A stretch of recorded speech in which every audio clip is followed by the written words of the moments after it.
Abrimos, señoras y señores, la tertulia de este martes, que es 21 de abril del año 2020. Hoy mesa de análisis internacional y además mesa internacional en sí misma, mesa en la que vamos a estar en contacto con 4 países, de hecho. Empiezo por saludar al locatario, a Gustavo Calvo, conductor de La Hora Global acá en Radio Mundo. Gustavo, buen día. Buenos días, Emiliano. Muy buenos días a todos. No sé si se me escucha. Sí, te escucho perfectamente. Tú estás allí en la zona de... Estoy en la zona de Nuevo Vera, Centro, antes llamada Jacinto Vera. Ahí está. Pero yo le sigo llamando Jacinto Vera. Perfecto. Cambiamos, vamos ahora a Washington, Estados Unidos. Allí está Alina Dieste, periodista uruguaya, corresponsal de la agencia France Press en la capital de Estados Unidos. Alina, buen día, un gusto saludarte. Buenos días, un gusto también. Gracias por invitarme. ¿Te hicimos madrugar un poco? No tanto. Yo soy madrugadora además. Y aquí como está amaneciendo temprano, ya está la primavera. Es fácil despertar. Sigo con los saludos. Leo Harari, ustedes lo ubican de estas tertulias. Ha sido asesor de UNESCO, el Banco Interamericano de Desarrollo, el Programa Nacional, el Programa de las Naciones Unidas para el Desarrollo. Él está en París, Francia. Buen día, Leo. Buenas tardes para ti. Hola. Buenas para todos. Y por último, otro invitado a quien no hemos tenido el gusto de contar en estas mesas. Hoy aparece por primera vez desde Santiago de Chile Francisco Urdines, que es doctor en Relaciones Internacionales, profesor en la Pontificia Universidad Católica de Chile. Él es argentino. ¿Cuánto tiempo hace que estás viviendo en Santiago? Hace 3 años ya. 3 años que pasaron volando. Gracias por la invitación. Un gustazo estar con una mesa tan internacional y tan buena. Vamos a aprovechar esta variedad de voces que tenemos hoy. Vamos a ver cómo nos da el tiempo. Tenemos bastante para charlar con ustedes. Vamos ya al primer tema. Varios líderes mundiales le están pidiendo explicaciones a China sobre el origen del nuevo coronavirus y las medidas que se tomaron allí para contener el brote antes de que se transformara en una pandemia. Ich glaube, dass je transparenter China einfach die Geschichte dieses Virus deutlich macht, umso Este es un besser ejemplo. es das für uns La alle canciller auf der ganzen Welt. alemana, Angela Merkel, dijo que cuanto más transparente sea China sobre la génesis del virus, mejor será para todo el mundo, a fin de que podamos sacar las enseñanzas, señalaba. Las sospechas de que Pekín minimizó los efectos de la pandemia crecen desde la semana pasada, cuando Taiwán divulgó una nota que envió a la Organización Mundial de la Salud en diciembre del año pasado y en la que alertaba sobre información que le había llegado sobre el brote de un nuevo virus en China, una nota que la OMS no tuvo en cuenta. El reporte oficial en China, la información manejada a nivel gubernamental, también quedó cuestionada el viernes cuando el ayuntamiento de Wuhan, donde apareció el coronavirus a finales de 2019, revisó las cifras de fallecidos al alza. Agregó 1.290 muertos que no habían sido contados porque, según la explicación que dieron las autoridades, habían muerto en sus domicilios al no poder ser atendidos en hospitales. Bueno, para completar el panorama, el periódico The Washington Post y la cadena Fox News citaron fuentes anónimas que aseguran que el virus podría haber salido accidentalmente de un laboratorio virológico en Wuhan. Hasta ahora el gobierno chino rechaza cualquier cuestionamiento sobre la transparencia en la prevención y control de la situación epidémica, pero también se niega a autorizar investigaciones independientes como la que, por ejemplo, solicita Australia. Empecemos por allí entonces. ¿Cómo ven a China en este escenario? ¿Cómo va a quedar posicionado una vez que termine esta pandemia? ¿Quién levanta la mano? A ver, ¿a quién le doy la intervención en primer lugar? Yo levanto. Sí, adelante, justamente. Vamos con Francisco. Bueno, es una gran pregunta, ¿no? Yo creo que China en principio va a salir fortalecida de esta situación, a pesar de que lo que comentaban es cierto, está siendo cuestionada por la transparencia en el manejo de la crisis, pero es tal el daño en la economía europea y en la economía norteamericana que lo interesante es el término relativo. En términos relativos, en mi opinión, China es la que menos ha perdido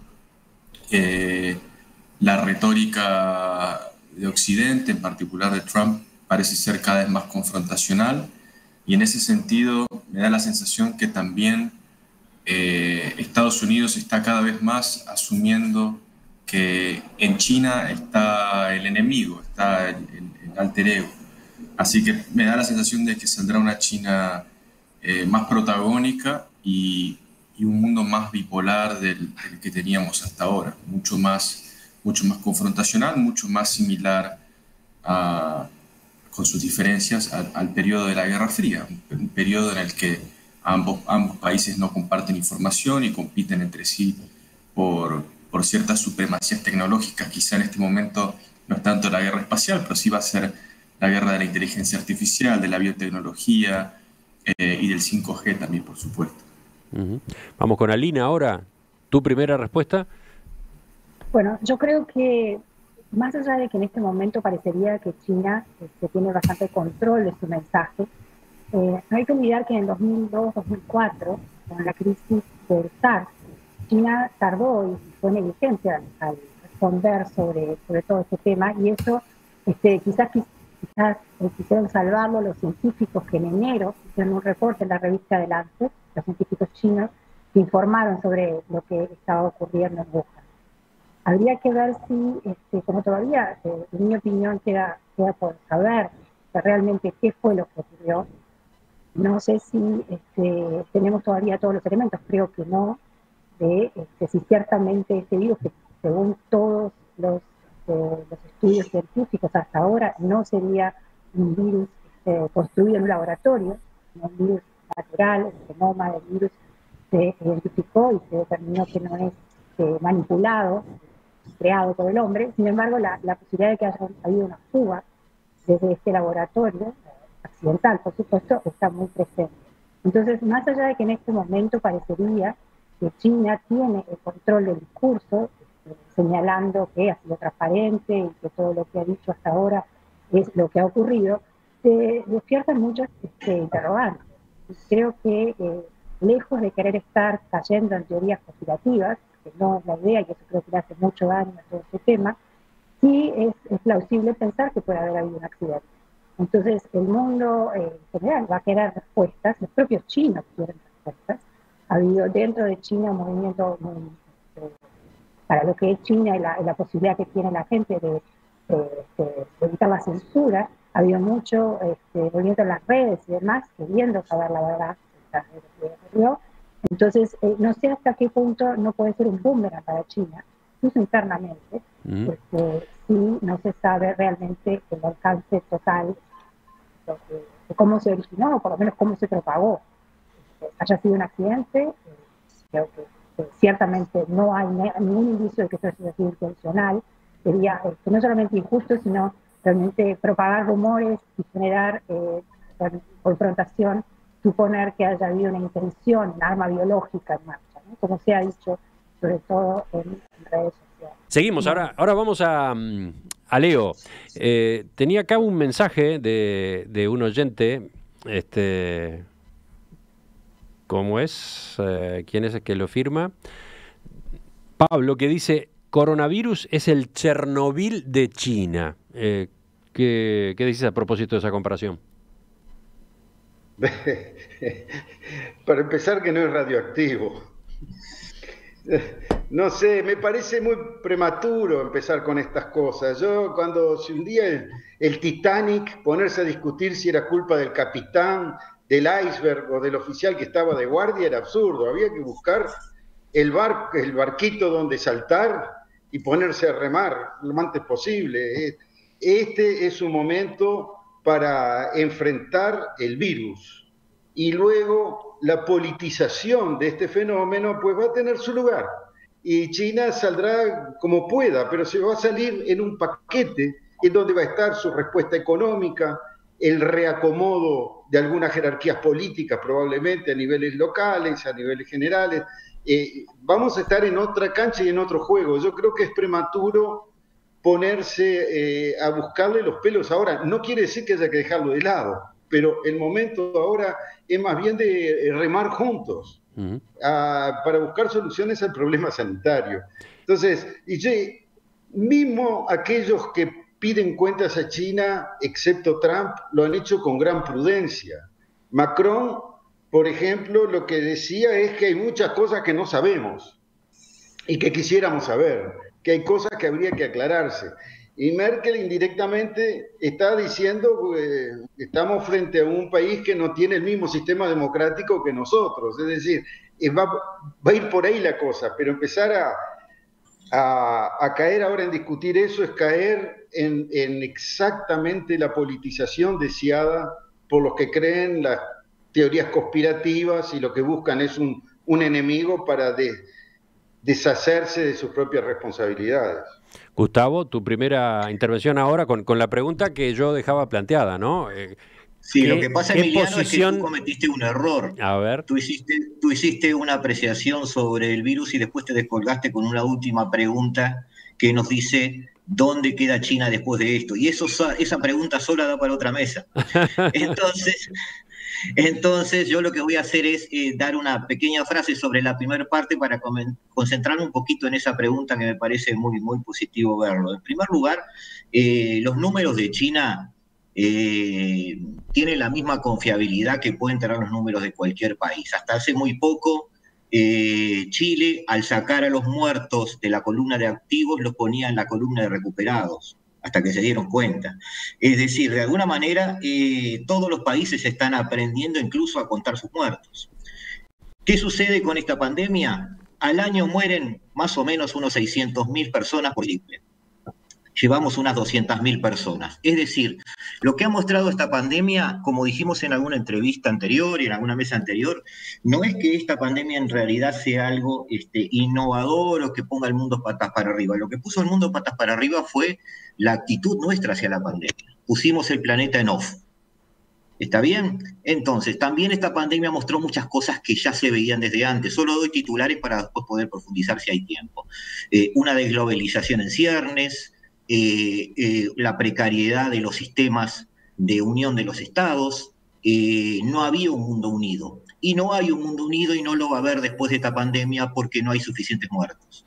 Es decir, esto lo que ha hecho simplemente es ralentizar el sistema, mostrar la debilidad de Europa en particular, que perdió su carisma, mostrar la debilidad de Estados Unidos, que ha vivido varios meses mirándose el ombligo, mostrar la debilidad de un sistema que necesitaba renovación y ya lo necesitaba desde hace varios meses. En todo este panorama bastante sombrío, que no es tan sombrío, pero es parte de la biología del planeta, como se decía en la entrevista que recién tuviste, Emiliano, es un tema de biología. Bueno, el planeta tiene su biología también. Entonces, de alguna manera, de esto, quien va a salir mejor es quien pasó primero por la tormenta y quien no vio afectado su sistema integral, digamos, inmunológico, que puede ser su economía, que en este caso va a ser China. China va a ser seguramente quien salga mejor de esto, ya está trabajando hacia el futuro, ya tuvo su rebote económico, ya en abril el 80% de sus empresas que estuvieron afectadas por el virus están trabajando, no a pleno empleo, pero lo están haciendo, y ya está, y lo sabe Francisco, ya está auxiliando, transformando su ruta de la seda por algo que se llama ruta de la seda de la salud. Es decir, está de alguna manera, ya en Latinoamérica se está viendo el apoyo chino, dando mascarillas, dando respiradores, haciendo una especie de presencia, estilo potencia, que Estados Unidos lamentablemente renunció a hacer. Un nuevo escalón del soft power chino. Sí, seguramente. A partir de la pandemia, un avance de su influencia, por ejemplo, en América Latina, con este tipo de asistencia, con este tipo de apoyos. ¿Qué es la influencia que quiere tener China? Seamos honestos, cualquier persona que conozca China desde adentro, y yo he estado hablando, porque yo obviamente no la conozco, pero he estado hablando con gente que está allí, sabe que China no quiere ser el número uno, quiere que haya un mundo amigable a sus números, a sus negocios, a sus cifras. No necesariamente eso pasa por subirse al podio del número uno. La medalla que se la cuelgue Trump. Vuelvo a Francisco Urdines en Santiago, que está en esta mesa porque nos interesa que haya un punto de vista latinoamericano, aparte del de Gustavo, pero además porque él justamente sigue muy de cerca a los países asiáticos y en particular a China. ¿Estás de acuerdo con esa afirmación que hacía Gustavo recién? ¿Esa de que va a ser China el país que salga mejor parado de toda esta crisis? Sí, sí, estoy de acuerdo, sí, sí. Creo que hay claramente costos en China, por supuesto, la economía se ha ralentizado, ha crecido a su mínimo en de los últimos 20 años. Tienen un problema doméstico respecto a eso, pues es un país que aún está sacando, digamos, gente al mercado, formándolos en universidades, es un país que estaba creciendo mucho y no está en la posición de privilegio que están los países occidentales. Eso tiene un costo, pero sí creo que es el país que por lo menos ha demostrado que, como bien, yo comparto con mucho de lo que dijo de la mesa, que independientemente de la razón por la cual se esparció el virus, eso quedará para una investigación posterior, era necesaria cierta cooperación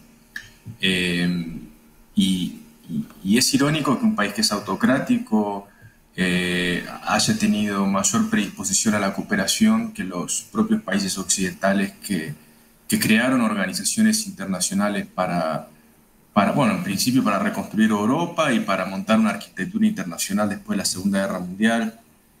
Lo que pasó con la OMS es muy serio y claro, en este momento hay un vacío de poder, muy, muy claro, hay un vacío de poder, tanto por la falta de compromiso del gobierno estadounidense de asumir esa responsabilidad, en mi opinión, cuanto por la falencia que muestran las organizaciones internacionales, seguramente porque son instituciones que están un poco desactualizadas respecto al mundo que vivimos.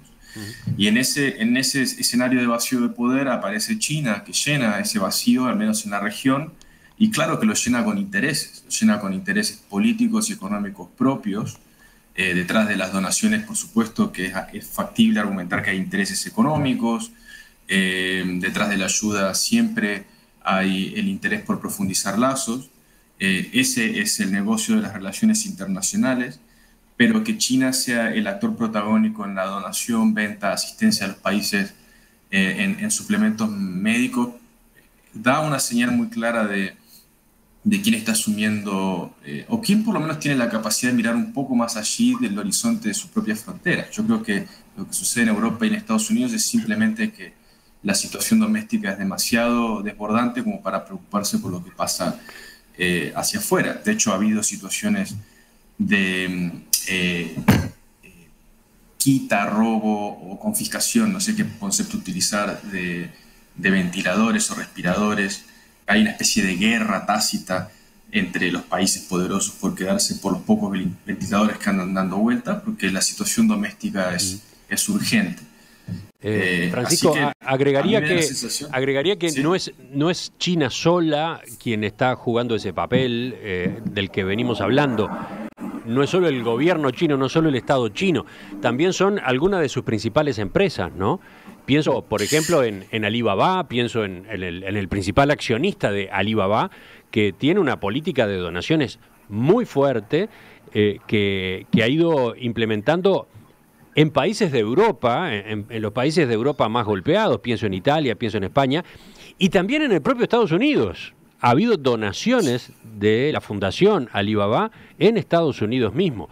Lo digo porque... Pero no hay diferencia, Emiliano. ¿Cómo? No hay diferencia, Emiliano. El gobierno chino y las empresas tienen un mismo plan. Pero quería agregar el componente empresarial del que casi no estábamos hablando. Parecía que era solo el Estado chino, ¿no? Sí, yo quiero contar una cosita. Y ese tipo de políticas, donaciones, apoyos, no es solo en América Latina, se dan nada menos que en el propio hemisferio norte, ¿no? Sí, también hay un rol bastante fuerte de gobiernos provinciales. Cada provincia en China puede tener una política de donación independiente del gobierno central, y eso también genera descoordinaciones y problemas de información dentro de China misma. Aquí en Chile ayer hubo toda una polémica que se robó los titulares de varios diarios. Hubo un desentendido entre la embajada china y el gobierno, en particular el ministro de Salud. El ministro de Salud declaró que se iban a donar 500 respiradores y la embajada china desmintió y dijo que esos ventiladores, esos respiradores no iban a ser donados. Esa situación de descoordinación se ha dado bastante y en particular creo que tiene que ver con que efectivamente hay un montón de actores actuando en simultáneo, empresas estatales, empresas privadas, gobiernos subnacionales y el gobierno nacional chino, y a su vez está muy entremezclada. La frontera entre donación y venta es un poco más borrosa que lo que uno podría imaginar. A veces la donación viene acompañada de un paquete de venta, a veces la donación es bajo el compromiso de que se hará una venta en el futuro. Es una situación compleja. Creo que para mí es importante entender que en política internacional ninguna donación es altruista. Es decir, esto se da porque evidentemente hay un exceso de materiales en China y lo puede aprovechar para sacar un rédito político, y cualquier país lo haría de esa manera. Es un poco para mí la manera de leerlo. Vamos con Alina de nuevo a Washington, en Estados Unidos. A ver si se escucha bien. Hay que recordar que también Alibaba donó mascarillas y equipamiento a Estados Unidos. Por eso, no a eso iba, sí. A otros países. Ha donado a otros países. Yo creo que también hay que tener en cuenta la presencia de Trump en este momento como cabeza del gobierno de Estados Unidos y los cuestionamientos que genera su guerra ya con China desde hace tiempo, su guerra comercial con China. En el fondo, para muchas personas es una oportunidad muy fácil oponerse a Estados Unidos como líder mundial, porque el propio Trump genera mucha incomodidad en mucha gente, mucho rechazo en mucha gente por sus políticas, por su forma de defender ese Estados Unidos primero frente a una idea multilateral. Pero el papel de Estados Unidos como líder, creo que muchas veces, sobre todo en América Latina, como parece haberse olvidado, ¿no?, de América Latina en su rol ese lugar lo está tomando ahora China. Para mucha gente es muy fácil decir, bueno, seguimos a China y no a Estados Unidos, y se olvida un poco la cercanía o no que puede haber desde el punto de vista cultural con Estados Unidos.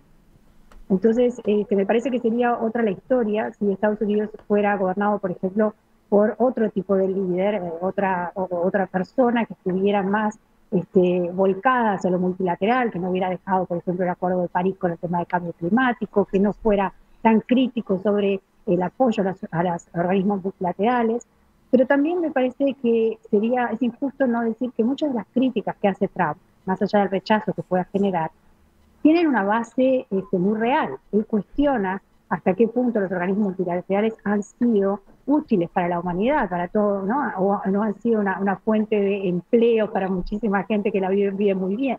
Entonces, desde ese punto de vista, creo que tendríamos que hacerle un poco justicia a algunas de las cosas que dice Trump, más allá de que critiquemos y cuestionemos muchas otras cosas, porque me parece que no es un blanco-negro, ¿no? No todo. Hay algunos apuntes, incluso cosas que ha dicho sobre el papel de la OMS, me parece que sería interesante tenerlas en cuenta, porque no todo lo que ha hecho la OMS es perfecto. Obviamente quizás no es el momento para cuestionarlo, menos para dejar de apoyar a una organización que está ayudando al mundo entero a salir de esta pandemia.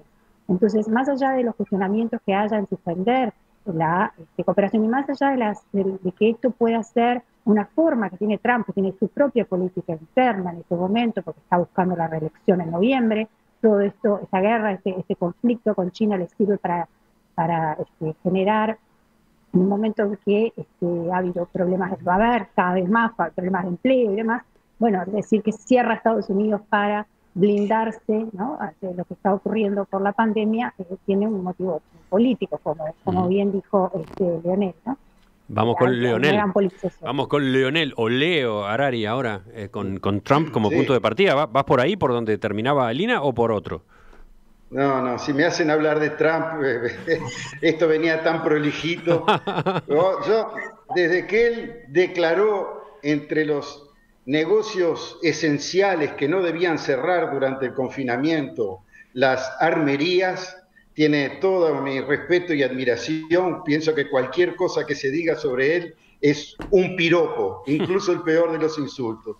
Yo prefería quedarme con una reflexión de Gustavo, que por una vez me pareció que vale la pena profundizar. ¿Cómo por una vez? Han tenido coincidencias, Leo, han tenido. Bueno, a veces tenemos coincidencias. Cuando no defiende a Trump o a Bolsonaro, podemos tener coincidencias. Pero la reflexión me parece muy importante y no creo que... Me parece que vale la pena guardarla, y es que en esta pandemia se decidió parar la economía del mundo para enfrentar el problema sanitario. Y eso es sin precedentes. No pasó ni con la peste negra, ni con la gripe asiática, ni con la gripe española, ni inclusive muy cercano a nosotros, con el SARS y con otros ataques, digamos, virales diferentes. ¿Por qué? Y ese por qué tiene que ver con algo positivo, que es el avance de la democracia en el mundo. El avance del peso de la opinión pública, que hace que los gobiernos estén mucho más obligados a seguir la sensibilidad de la gente que el pedido de las multinacionales o de las grandes empresas. La prueba de lo que estoy diciendo está que en aquellos gobiernos más, les dejo poner un adjetivo calificativo a ustedes, como el de Trump o el de Bolsonaro o el de Duterte o el de quien fuera, que se niegan a poner el ser humano primero y la salud primero, estos han actuado en realidad como actuaban antes la mayor parte de los gobiernos. Es decir, que el tema de la salud salga por el lado de la salud y que la sociedad se arregle y ya todo se va a acomodar cuando se termine y nosotros mantenemos la economía en marcha. Esta vez la jugada fue diferente y eso es en cierto sentido para mí un símbolo, no un símbolo, un signo positivo del desarrollo de nuestra especie en este planeta para el cual somos buenos predadores, pero que puede ser que dejemos algunas chispitas de esperanza que esta pandemia va a ayudar a favorecer. Y eso lo dejo para después porque si no ocupo demasiado lugar. Por una vez era una flor para Gustavo, en el sentido que hizo una observación que merece profundizarse. Gustavo, gracias por con semejante abrazo, te toca a ti el cierre de este bloque. A ver. Sí, estaba yo disfrutando de la brisa fresca, que eran las palabras de Alina, hablando por primera vez con objetividad en esta mesa sobre Trump, y no del color de pelo o el tipo de vestido que tenía la hija, o lo mafioso que es Bannon, pero ya le dimos la palabra de vuelta a Leo. Alina no tiene nada que ver en esta historia, es la primera vez que la tenemos en estas mesas internacionales. Sí, ya estaba disfrutando de un análisis desapasionado. Bien, quiero cerrar el tema porque quedan muchas cosas afuera y no quiero dejarlas. El tema es qué es lo que se viene, y la verdad es que todo el planeta o todo su sistema de acuerdos y su sistema de alianzas está muy debilitado. Desde el punto de vista económico, esto de poner el planeta en off, si bien a Leo le parece bien y que atiende la sensibilidad de la gente, pase a un paradigma democrático, está bien, puede ser compatible. Yo no doy ni por bueno ni por malo haberlo hecho. El tema es que todo tiene consecuencias. La misma sensibilidad de la gente va a ser la que salga a la calle dentro de unos meses a requerir comer porque la economía se estancó. Es decir, lo que estaba sucediendo en el 2019. Entonces ahí vamos a comparar unas sensibilidades con otras y ver qué es lo que pasa en esos países democráticos. Esto no está ni bien ni mal, pero va a suceder. Son ciclos biológicos, como el planeta lo sabe tener. En Chile volverá a haber gente en las calles, en Irán también, en Italia y España también, que no olvidarán que en esta pandemia quien los ayudó fue Rusia y China, no Francia y Alemania. Y de alguna manera el mundo va a tener que terminar el 2020 con muchos problemas económicos, que en definitiva paga todo. La economía paga todo, incluso la salud. ¿Qué va a suceder con la economía? Europa y Estados Unidos se van a reindustrializar porque por un corto periodo de tiempo la desglobalización va a ser algo real y tangible. Es decir, el mundo ha aprendido que es complicado tener una dependencia económica a distancia, y eso lo ato con lo que dijo Alina. No solo hay elementos culturales afines a Estados Unidos, sino que somos parte del mismo, cuasi el mismo continente, y eso en economía vale. Entonces China puede manejar su, ¿cómo es que le llamaba profesor brasileño? Su negociación intercultural que es algo que China ejercita mucho, es decir, toma formas de negociación basado en el entendimiento de otra cultura para hacer un soft power, pero a la larga, digamos, la familia americana con Estados Unidos integrándola siempre pervive. ¿Qué va a suceder en el futuro con ese cambio climático o esas regulaciones? Olvidemos, no. La reactivación industrial va a lanzar mucho dióxido de carbono a la atmósfera. Olvidémonos de hacer algo en cuanto a cambio climático. Seamos realistas. Realpolitik en todo sentido. África va a tener que reindustrializarse antes, durante y después de la pandemia. También allí vamos a tener mucho dióxido de carbono, porque no hay otra manera económica de generar una industrialización como la conocemos, desde la revolución industrial hasta ahora.